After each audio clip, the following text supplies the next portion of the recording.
आत्ताच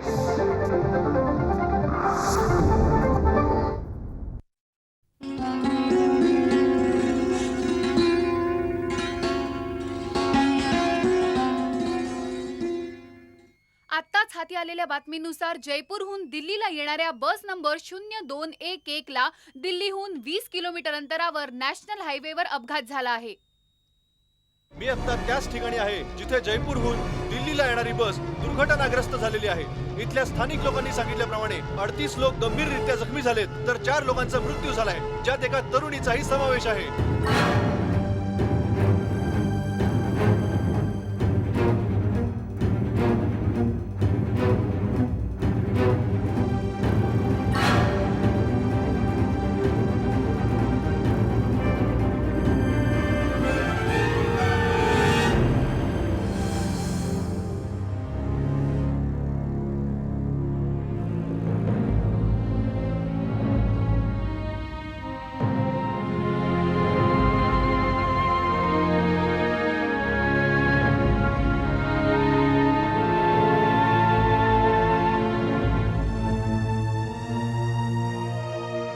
गंभीररित्या जखमी झालेल्या प्रवाशांना ॲम्ब्युलन्समध्ये घालून जवळच्या इस्पितळात भरती करण्यात येत आहे. ज्या लोकांना किरकोळ जखमा झाल्या आहेत त्यांना प्राथमिक उपचार करून टॅक्सीने दिल्लीकडे रवाना करण्यात येत आहे.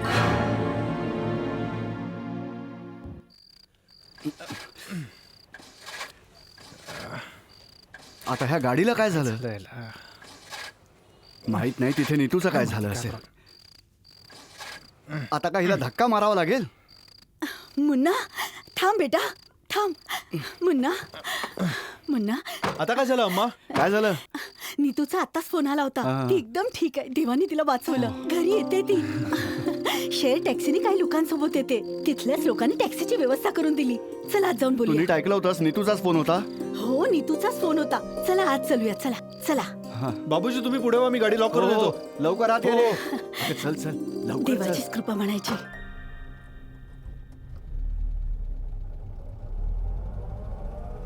बेटा, तू जी हिंमत दाखवलीस, जखमींना हॉस्पिटलमध्ये पोहोचवलंस, एवढं तर कोणीच करत नाही. तिथली परिस्थिती पाहून माझी शुद्ध झरपली. ड्रायव्हर, जरा गाडी लेफ्टला घेणार का? आमचं घर आलंय.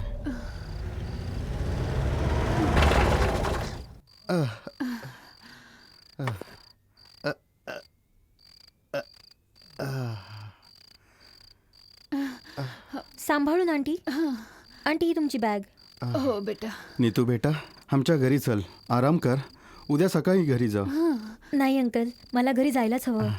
घरी सगळे खूप काळजी करत असतील. Okay okay. अच्छा बेटा, देव तुला अशीच हिम्मत देव. Thank you aunty. ओके बेटा, बाय काळजी घे. अंकल. नीट बाय. जा. बाय. नीतूने फोन कुठून केला होता? अहो रस्त्यातूनच फोन केला होता. म्हणाली 1 तासात घरी येते.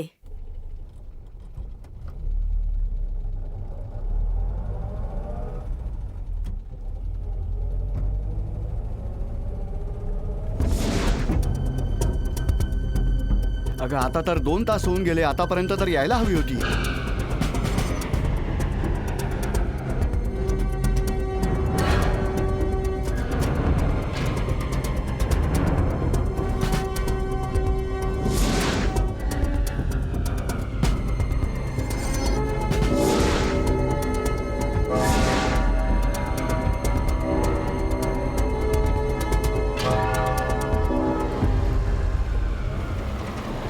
नीतूला विचारलं होतंस ना? जास्त लागलं नव्हतं ना? सांगत तर होती ती ठीक आहे. अगं ठीक आहे, मग आहे कुठे ती? कदाचित नीतूच असेल, मी बघतो.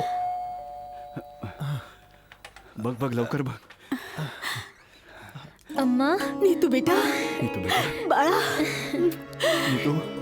बाबूजी. सांभाळून. खूप जास्त लागलं तर नाही बेटा. सांभाळ. सांभाळून सांभाळ.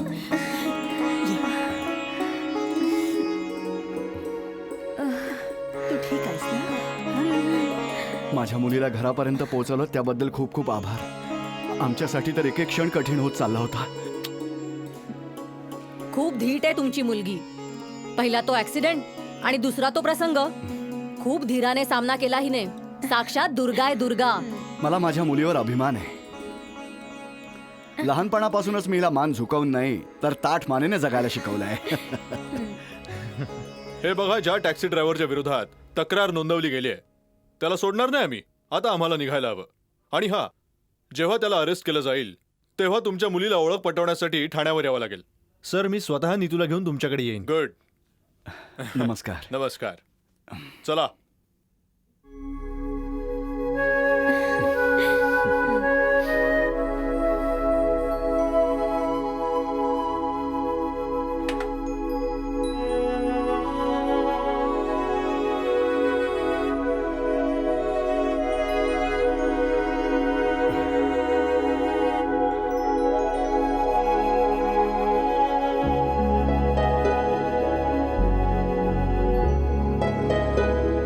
एकदा नाही दोनदा काळावर मात करून आली. मला अभिमान वाटतो माझ्या मुलीचा. चल चल, झोपू दे तिला.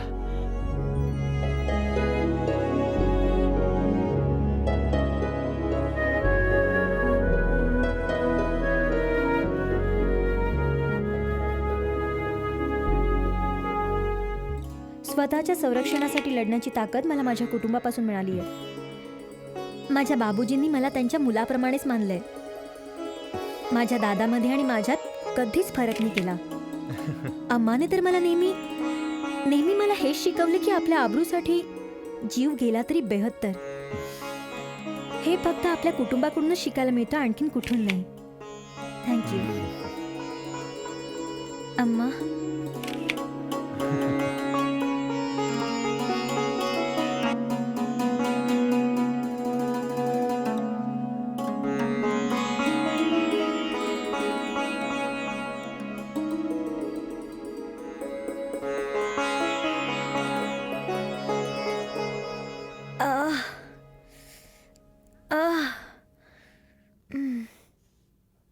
दीदी लवकर उठ.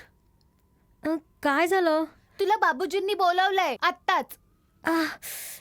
ऍक्सिडेंटमध्ये किती लागलंय ते आत्ता कळतंय. सगळं अंग दुखतंय. तू जा, मी येते. नाही दीदी, आत्ताच चल. लवकर बोलावलंय. अरे बाबा, तोंड तर धुऊ दे. तोंड नंतर धू. आता चल. चिंकी चल, आम्ही वाट पाहतोय. लवकर ये.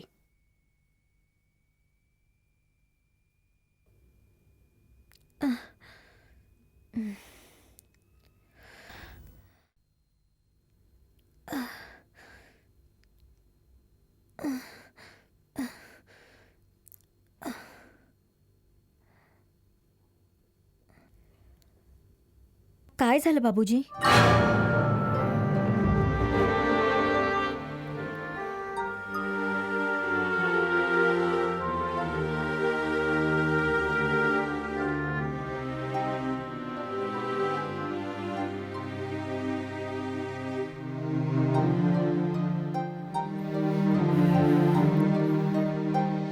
हे घे, वाच.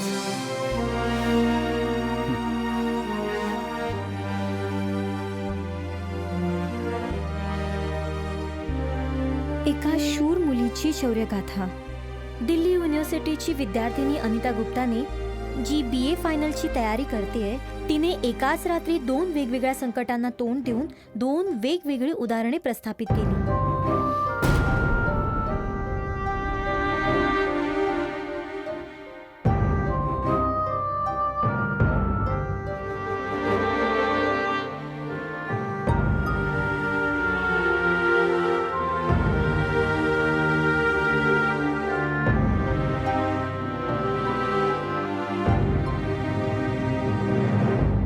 बाबूजी, जे काही घडलं तेच छापलं यात. तुम्ही सगळे माझ्याकडे असे काय पाहताय?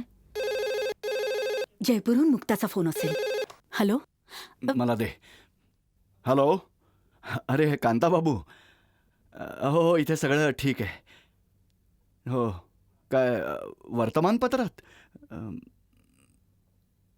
नाही हो, ती आमची नीतू नाही आहे हो. ती दिल्ली युनिव्हर्सिटीची कोणी दुसरी विद्यार्थिनी असेल. हो हो, नावामुळे थोडीशी गडबड झाली असेल. हो हो हो. नाही नाही, आमची नीतू तर आमच्या मोठ्या मुलीकडे मुक्ताकडे जयपूरला गेली. हो हो. वहिनीनं माझा नमस्कार सांगा हा, आणि मुलांना आशीर्वाद. ठेवतो आता. लोकांचे फोन यायला लागलेत. जर बातमी अशी पसरली तर घरातून बाहेर पडणं कठीण होऊन जाईल. आणि जर बनारस वाल्यांपर्यंत ही बातमी पोहोचली तर माझं जर लग्न होण्याआधीच मोडेल. एक गोष्ट सगळ्यांनी लक्षात ठेवा आता, बाहेर हे कुणालाही कळता कामा नये की नीतू घरातच आहे. सगळ्यांना तर हेच सांगायचं की ती आपल्या मोठ्या बहिणीकडे जयपूरला मुक्ताकडे गेली. मी जयपूरला मुक्ताला फोन करून समजावून सांगतो की तिथे जर कुणाचा फोन आला तर हेच सांगायचं.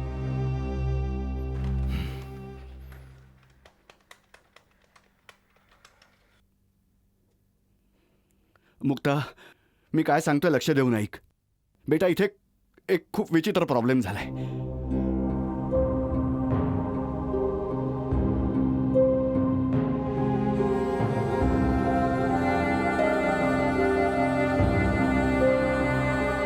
अगं बाळा, मी काय करू?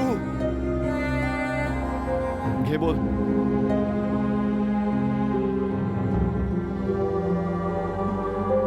दीदी नीतू, काळजी करू नकोस. आम्ही आहोत ना, आम्ही सगळं काही सांभाळून घेऊ. दीदी हे सगळं काय चाललंय? आपण सत्य का म्हणून लपवायचं? आपण कोणाला इतकं घाबरतोय? हे जग तसं नसतं जसं आपण समजतोय. जितकी तोंड तितक्या गोष्टी बोलल्या जातात. ऐक, आपण जे शो करतो जग तेच मानतं. आणि आपल्याला असं दाखवायचंय की काही झालेलंच नाहीये. समजलं तुला? बाबूजीने अगदी योग्य निर्णय घेतलाय.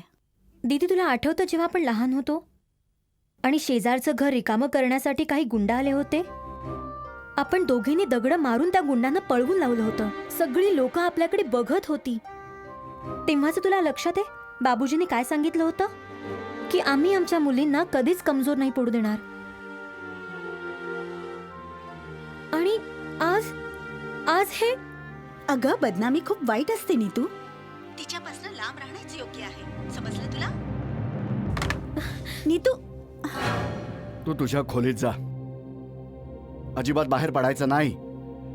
घरी कोणी आलं तरी तू आपल्या खोलीतून बाहेर पडायचं नाहीस. जा आता.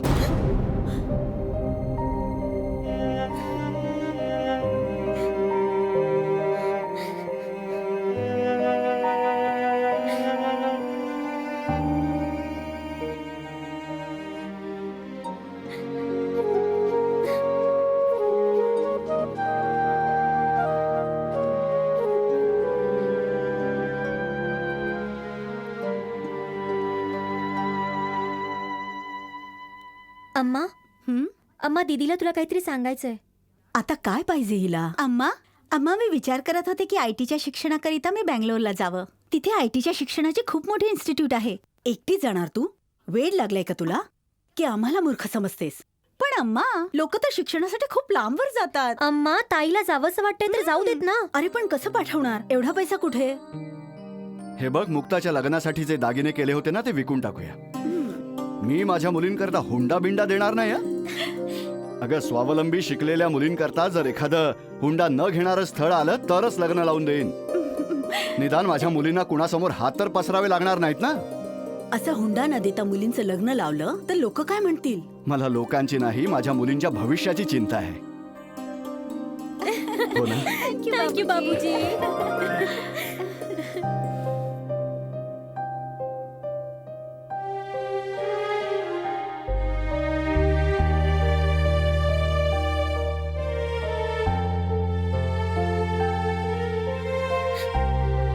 नीतू, बसच्या ऍक्सिडेंटची बातमी ऐकल्यावर आम्ही खूप घाबरलो ग.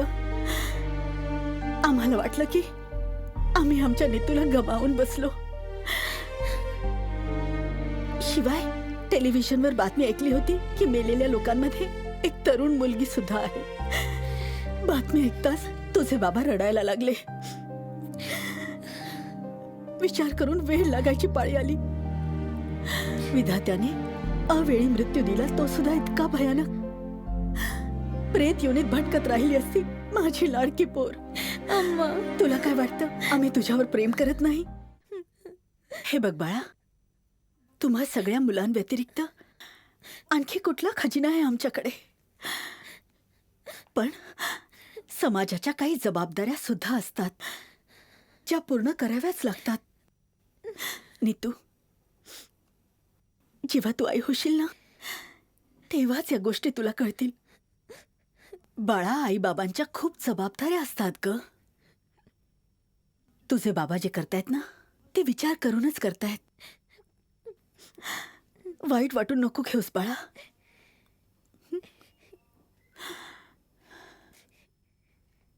दीदीच्या मैत्रिणीचा फोन आलाय. कोण मैत्रीण? नंदिता नाव सांगितलंय. नंदिता बेटा, कशी आहेस तू? मी ठीक आहे आंटी. नीतू घरी पोहोचली ना? ती तर जयपूरला मुक्ताच्या घरी गेलीये ना. पण आंटी ती मला म्हणाली होती की रात्रीच घरी पोहोचेल म्हणून. अगं तिने थोडी मस्करी केली असेल. आंटी तुम्ही माझ्यापासून काही लपवत तर नाही आहात ना? तुझ्यापासनं काय लपवायचं? बरं बेटा, नीतूचे बाबूजी आलेत, आपण नंतर बोलूया. ठीक आहे आंटी.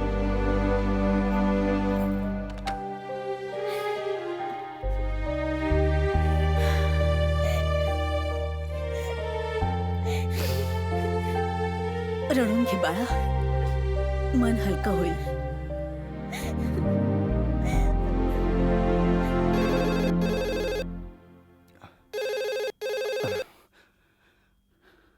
हॅलो, हो गुप्ता बोलतोय. अजिबात नाही, ती घटना माझ्या मुलीसोबत घडलेलीच नाही. अहो यजमान, तुम्ही पत्रकार आहात तर मी काय करू? हो ठीक आहे, तुम्ही पत्रकार आहात, तुम्हाला हवं ते लिहू शकता, मग स्वतःच का नाही त्या मुलीचा शोध घेत? अहो साहेब, तुमच्या या बातमीमुळे माझ्या कुटुंबाला किती त्रास होते तुम्हाला माहिती आहे का? न जाणो सकाळपासून किती लोकांचे फोन येऊन गेलेत. ज्या मुलीबद्दलची बातमी तुम्ही वर्तमानपत्रात छापले ती मुलगी माझी नाहीये. बस.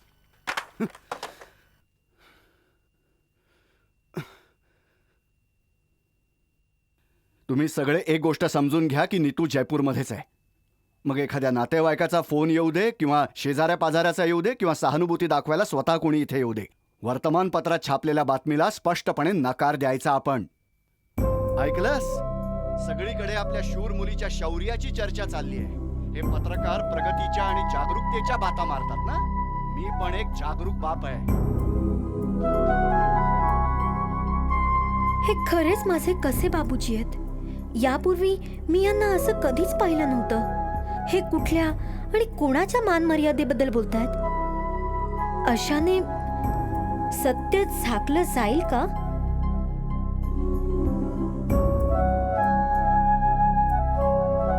तुला काय सांगावं हेच कळत नाहीये मला.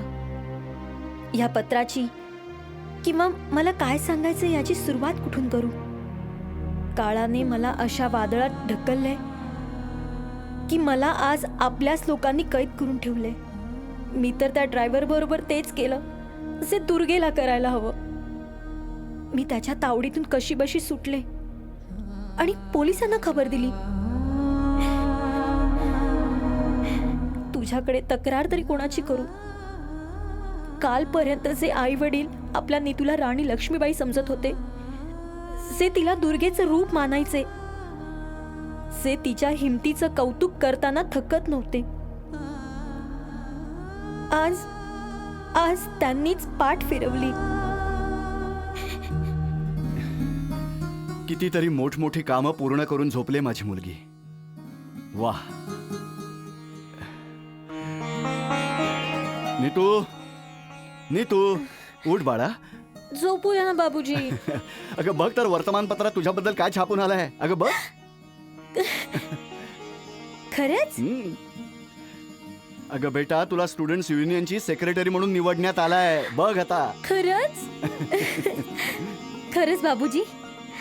मला तर वाटायचं माझं हे स्वप्न पूर्ण होईल की नाही. अगं बेटा, कसं पूर्ण नाही होणार? माझी मुलगी कोणापेक्षा कमी आहे? ज्यांना आपल्या मुलांचा अभिमान वाटतो त्यांनी जरूर बाळगावा. माझ्यासाठी तर माझी नीतूच माझा मुलगा आहे. तुम्ही पण ना बाबूजी. बेटा, तू तुझ्या बाबांची मान अभिमानानं उंचावलीस. चल.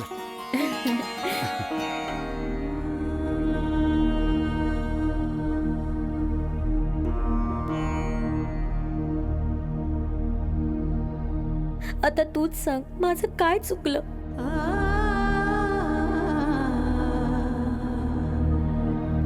मला वाटायचं माझ्या आईवडिलांसाठी मुलगा मुलगी एक समान आहे. त्यांच्या मनात कसलाच भेदभाव नाही. पण हे सगळं तोपर्यंतच जोपर्यंत माझ्यामुळे त्यांची शान वाढत होती.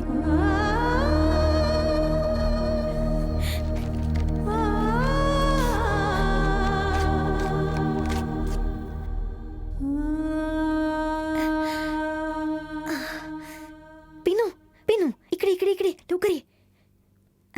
काय झालं दीदी? तू माझं एक काम करशील? हो. मी तुला क्रिकेट बॉल आणून देईन. हं, हे बघ, शाळेच्या वाटेवर नंदिताचं घर येतं. हं, तू माझं हे लेटर तिला देशील? हं, पण घरात कोणाला कळलं नाही पाहिजे हं? हं. घे.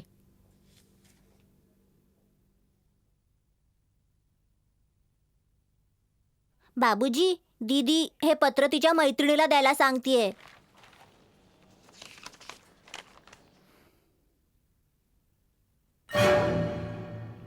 काय झालं? घे वाच.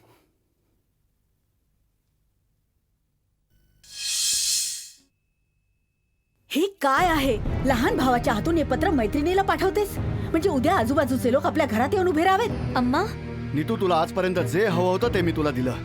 तुझी प्रत्येक इच्छा पूर्ण करायचा प्रयत्न केला. पण आमच्या प्रेमाचा तू गैरफायदा घेऊ नकोस. मी दुसरं काहीही सहन करू शकतो, पण घराण्याची अब्रू जर कोणी घालवली तर सहन करू शकत नाही.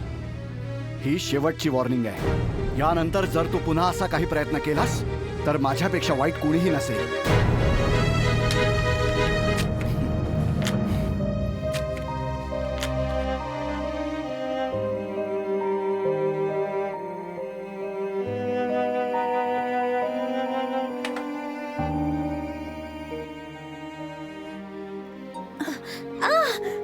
उठून कुठे चाललीस बाळा?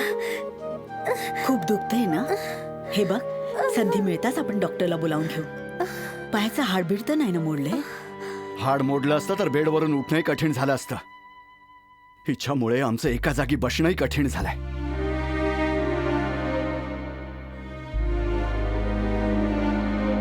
हे घरात काय चाललंय अम्मा? मला खूप त्रास होतोय. तुझा पाय खूप दुखतोय ना? मी पायाच्या दुखण्याबद्दल नाही बोलत आहे अम्मा. हे बघ बाळा, मी हळदीचा लेप घेऊन येते. त्याने तुला आराम वाटेल. हं?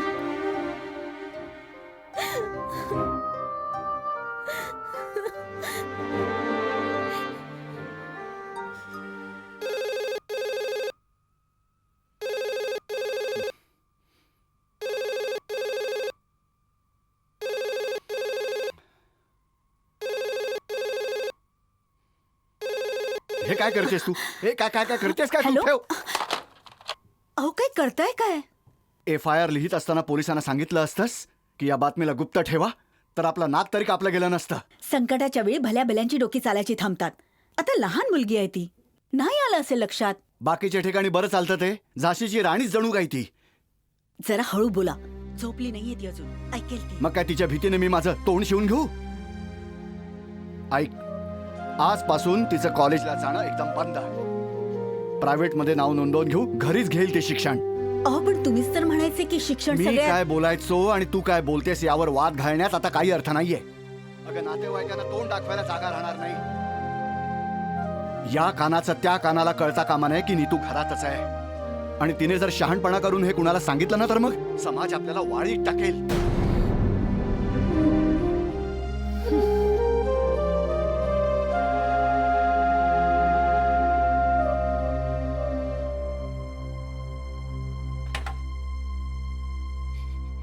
बाबूजींचं बोलणं ऐकलं तू?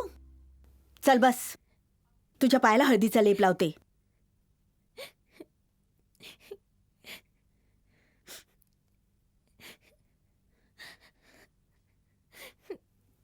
दाखव, पाय दाखव.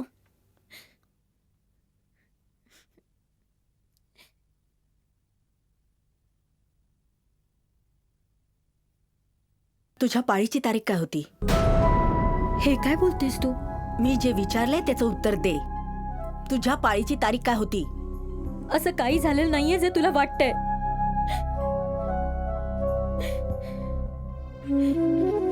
तुझ्यापेक्षा जास्त पावसाळे पाहिलेत मी. मला शिकवायचा प्रयत्न करू नकोस. निर्मलाताई, अहो शेजारच्या घरातल्या सुशीलाताई आल्यात वाटतं. हे बघ, तू दरवाजा आतून बंद करून घे आणि खिडकी पण खोलायची नाही, समजलं? मी नंतर येऊन लेप लावेन.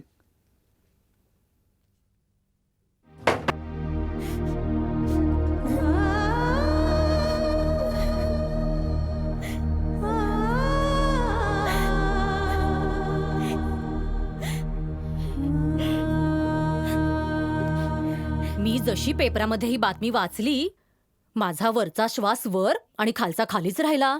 मी तर लगेच येणार होते, पण मला मुन्ना भेटला. आणि मुन्नाने जेव्हा मला सांगितलं की ती अनिता गुप्ता आपली नीतू नाहीये, तेव्हा कुठे माझ्या जीवात जीव आला हो. सकाळपासनं फोनवर सांगून सांगून आम्ही अगदी थकलो आहोत की ती नीतू आमची नीतू नाहीये. मला कळतंय हो निर्मलाताई, अशा गोष्टींमध्ये उत्तरं देणं किती कठीण असतं ते. बरं, आज संध्याकाळचा पेपर वाचलात तुम्ही? का? काय आलंय वर्तमानपत्रात? युनिव्हर्सिटीचे स्टुडंट्स पोलीस हेडक्वार्टर समोर आपलं विरोध प्रदर्शन करणार आहेत. ती का हो? त्या बिचाऱ्या कमनशिबी मुलीच्या हक्कासाठी. आणि तसंही पोलिसांनी त्या टॅक्सी ड्रायव्हरला कुठे पकडलंय अजून? मला तर असं वाटतंय की अशा माणसाचं तोंड काळं करून, त्याचं डोकं भादरून, त्याला गाढवावर बसून पूर्ण शहरभर त्याची मिरवणूक काढून मग फाशी दिली पाहिजे. बरोबरच आहे. अब्रूच्या सुरक्षेसाठी एकट्या मुलीने दुर्गा बनून चालणार नाहीये. इथे तर संपूर्ण समाजाला तिच्याबरोबर उभं राहावं लागेल. हो तर काय, नाहीतर चोहीकडे फक्त चोर, लुटारू आणि बदमाशच नजरेला येतात. ते तर आहेच.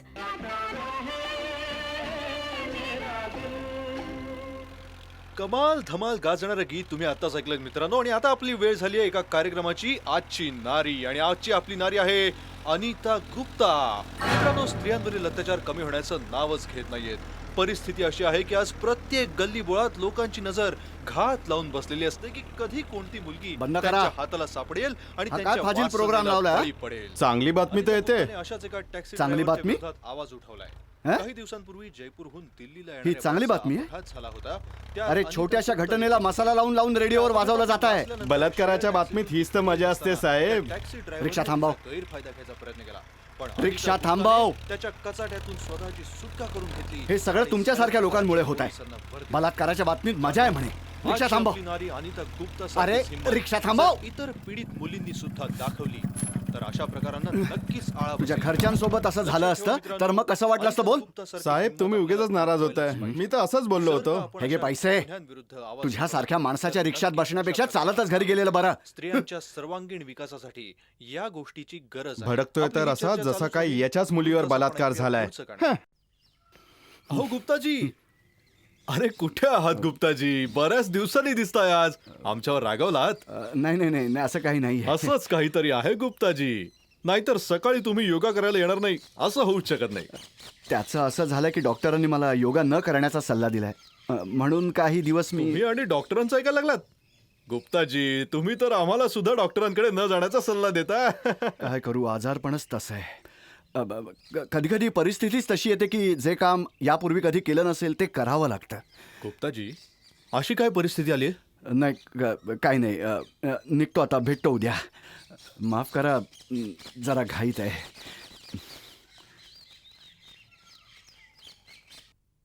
अच्छा निर्मलाताई, मी निघते आता. जयपूरहून नीतूचा जर फोन आला तर माझ्यातर्फे तिची विचारपूस करा. हं? जरूर जरूर. पेपर नंतर पाठवते.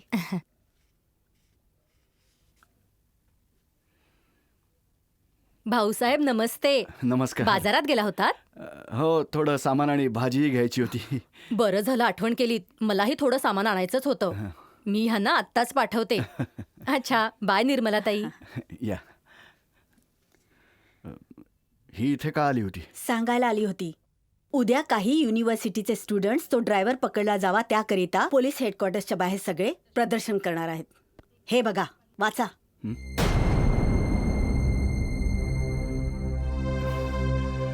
ही बातमी कुठून कुठे पोहोचली?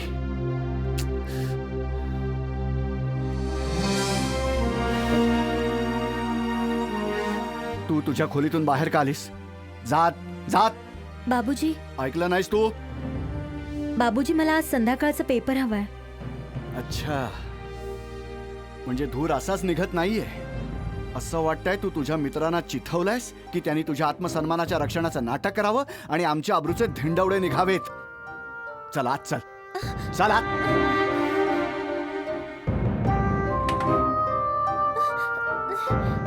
बस इथे. तू आम्ही ठरवलेल्या गोष्टींना मातीत घालणार आहेस. स्वतः तर बुडशीलच, आम्हालाही बुडवशील. ही काय नाटकं चालवलीस नी तू? आता काय अख्ख्या गलीला गोळा करायचंय का तुला? अगं किती वेळा सांगायचं तुला, तू तर ऐकतच नाहीस. कोणी पाहिलं असतं तर आमचं नाक कापलं गेलं असतं, जग हसलं असतं आमच्यावर. निदान घराण्याच्या अब्रूचा तरी विचार कर तू. काय करतेस बेटा? भांडणाचा आवाज बाहेरपर्यंत जात होता अम्मा, म्हणून दरवाजा बंद केला. जर कोणी ऐकलं असतं तर सगळ्यांना कळलं असतं ना. नाहीस म्हणजे नाहीस, कळलं?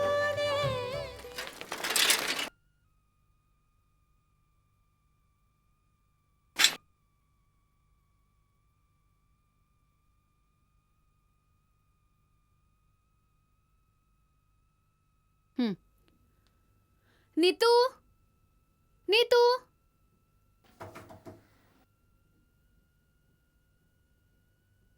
नमस्ते आंटी. नमस्ते. तू केव्हा आलीस? ही काय आत्ताच आले?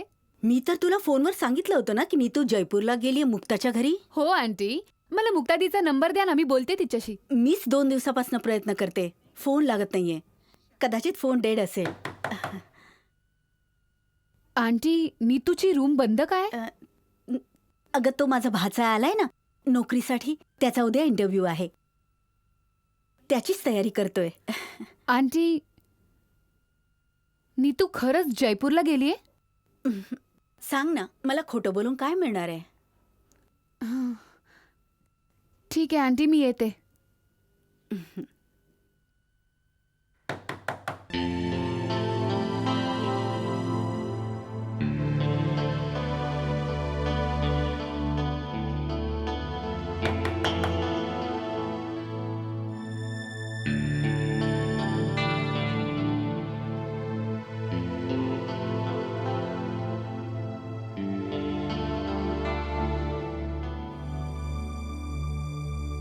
अम्मा, दरवाजा खोल अम्मा.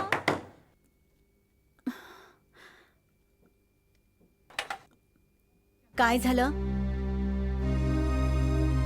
नंदिता आली होती ना? हो आली होती, गेली. मला तिला भेटायचं होतं. जर मला कोणाशी बोलूच दिलं नाही तर मला इथे राहून वेळ लागेल. बाळा, वेळेचा नीट उपयोग करून घे. तू नेहमी म्हणायचीस ना की तुला अजिबात एकांत मिळत नाहीये म्हणून. आपल्या खोलीत बसून जरा अभ्यास कर. अगं 2 दिवसांचाच तर प्रश्न आहे, थोडा धीर धर, सगळं काही ठीक होईल बाळा.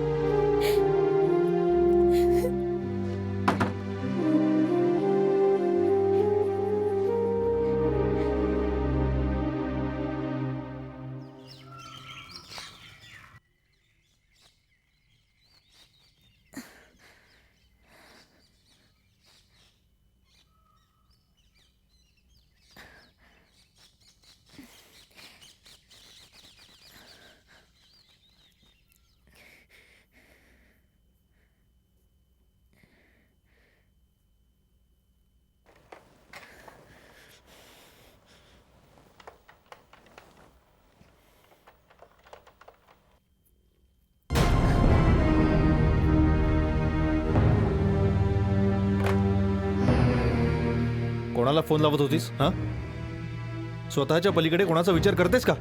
बाबूजींच्या अब्रूचीही तुला काळजी नाहीये? कोणाचा अपमान केलाय मी? मी आपल्या घरातून एक फोन सुद्धा करू शकत नाही?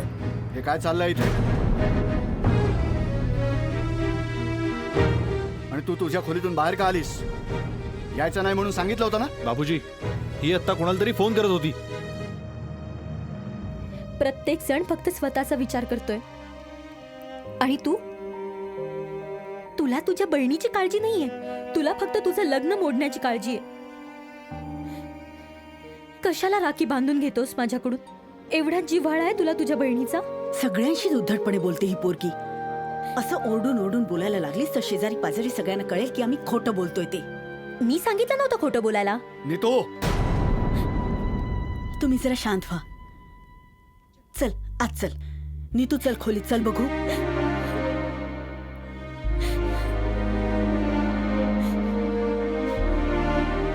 बस इथे.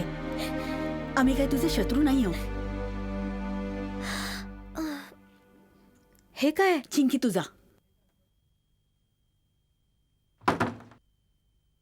हे काय आहे? काढा आहे.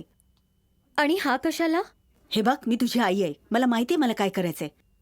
हा काढा प्यायल्याने तारीख थांबणार नाही. विष देत नाहीये, काढा देते. पी हा गुपचूप. मग विषच दे ना प्यायला. एकदाची सुटेन तरी मी. नी तू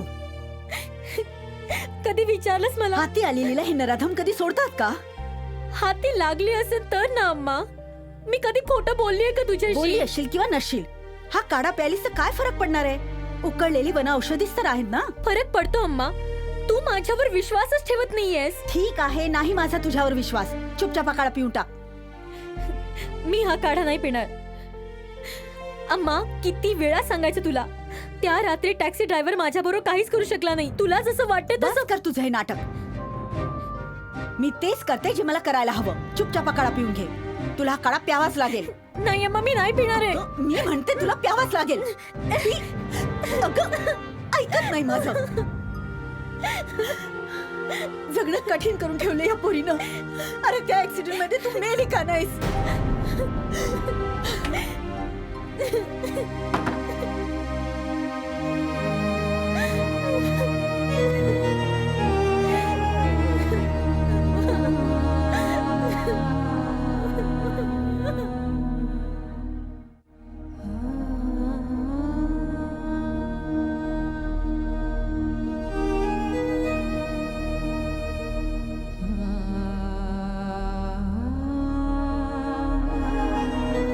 मी माझ्या मुलींकरता हुंडा बिंडा देणार नाही. अगं, स्वावलंबी शिकलेल्या मुलींकरता जर एखादं हुंडा न घेणारं स्थळ आलं तरच लग्न लावून देईन. मला माझ्या मुलीवर अभिमान आहे. लहानपणापासूनच मी हिला मान झुकवून नाही तर ताठ मानेने जगायला शिकवलंय. ज्यांना आपल्या मुलांचा अभिमान वाटतो त्यांनी जरूर बाळगावा. माझ्यासाठी तर माझी नीतूच माझा मुलगा आहे.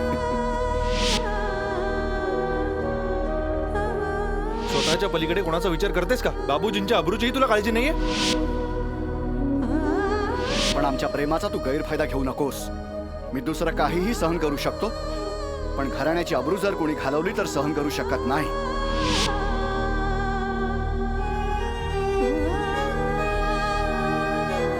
हा काढा प्यायल्याने तारीख थांबणार नाही.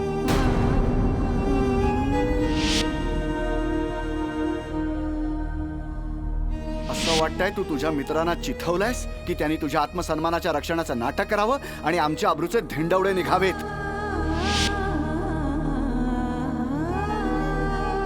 ही काय नाटकं चालवलीस नी तू?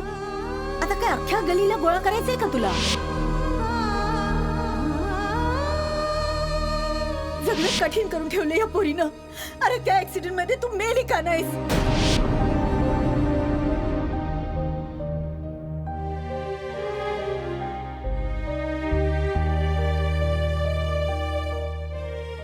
आई बाप, बहीण भाऊ सगळ्यांनीच माझ्याकडून अशा प्रकारे पाठ फिरवलीये. जणू काही माझं त्यांच्याशी काही नातच नाही. असा कोणता गुन्हा केलाय मी की मला त्या कैद्यांसारखं आयुष्य जगावं लागावं? असं कुढत राहून आयुष्य जगणं मला मान्य नाही. ज्या मुलीबद्दलची बातमी तुम्ही वर्तमानपत्रात छापले ती मुलगी माझी नाहीये. बस. अगं, बदनामी खूप वाईट असते नी तू. तिच्यापासून लांब राहणंच योग्य आहे.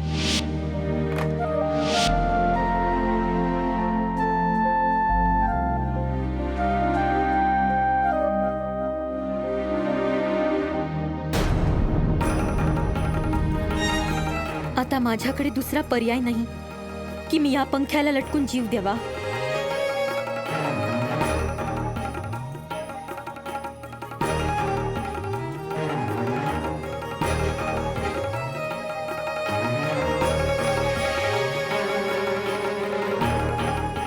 मी आत्महत्या केली कीच ही लोक शुद्धीवर येतील. उद्याच्या वर्तमानपत्रात ही बातमी छापली जाईल की अनिता गुप्ताने घरच्यांच्या अत्याचाराला कंटाळून आत्महत्या केली. ही बातमी छापताच सगळ्या जगासमोर यांचं बिंग फुटेल. सगळ्यांना कळेल त्या ड्रायव्हरच्या विरोधात आवाज उठवणारी कोणी दुसरी नीतू नसून यांचीच मुलगी आहे.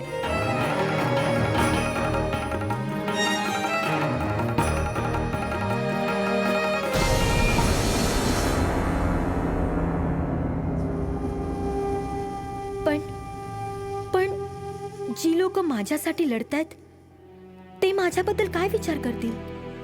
की मी एक कमजोर मुलगी होते जिने संकटांना घाबरून आत्महत्या केली. त्या सगळ्यांना फसल्यासारखं आणि अपमानित झाल्यासारखं वाटेल. प्रत्येक जण हेच म्हणेल आम्ही जिच्यासाठी लढत होतो ती एक भेकड आणि कमजोर मुलगी होती. लोक तर मृत्यूच्या दारापर्यंत जाऊनही हार मानत नाहीत आणि मी तर जीवनाशी हार मानते. नाही, मी लढेन. लाचारी आणि असहाय्यतेचं अस्तित्व तोपर्यंतच आहे जोपर्यंत आपण गप्प आहोत. मी लढणार आपल्यांच्या विरोधात, त्यांच्या या हलक्या आणि तुच्छ विचारांच्या विरोधात. मी अशी हार मानणार नाही.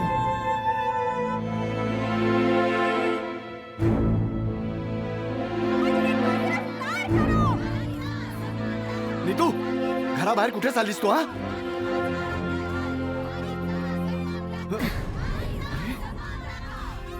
नीतू. अगं नीतू, कुठे चाललीयस? नीतू नीतू नीतू नीतू नीतू नीतू नीतू नीतू माझा ऐक बेटा. नीतू नीतू अगं कुठे चाललीस तू?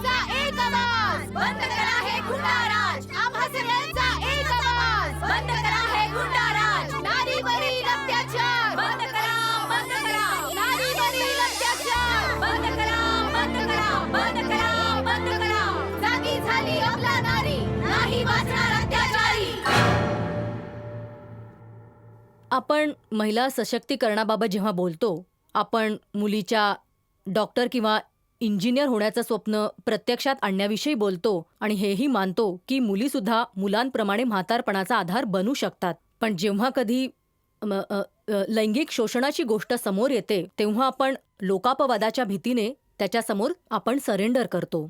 आपण त्याच्यासमोर वागतो आणि मुलीशी आपण इतकं वाईट वागतो की मुलगी त्या वाईट वागण्याने, त्या मानसिक बलात्काराने भयभीत होऊन स्वतःला संपून टाकणं पसंत करते, आत्महत्येला प्रवृत्त होते. तर हा जो लैंगिक बलात्कार आहे, तर मला वाटतं की मानसिक बलात्कार हा त्याहून जास्त प्रताडित करणारा आहे. हा त्याहूनही जास्त भयानक असा हे जे आहे ते एक शोषण आहे आणि हे जे शोषण आहे ते घरातल्यांकडूनच होतं.